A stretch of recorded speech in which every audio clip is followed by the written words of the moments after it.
Right, hu100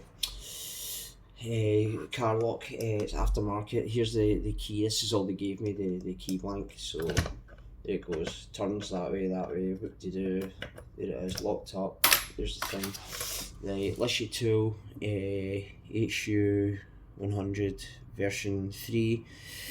It's sitting the wrong way up, so whatever. So stick your tool in, make sure it's seated, pull the arms back, pull on tension, and then just start going through the wafers.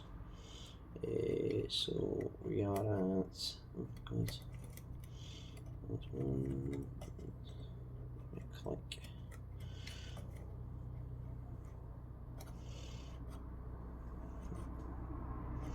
Just go through the wafers.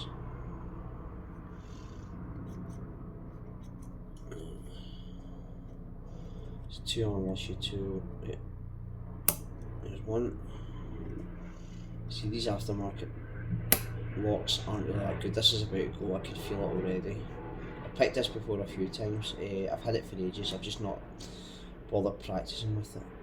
But now somebody gave me a phone call about opening up an Audi, and I had a wee inquiry about opening up another car today, which I forwarded on to one of my colleagues. So there you go, it's as easy as that. So that's hu100 lock, which I'm sure, if I'm not mistaken, give me a second, I'll get the list, wherever it is.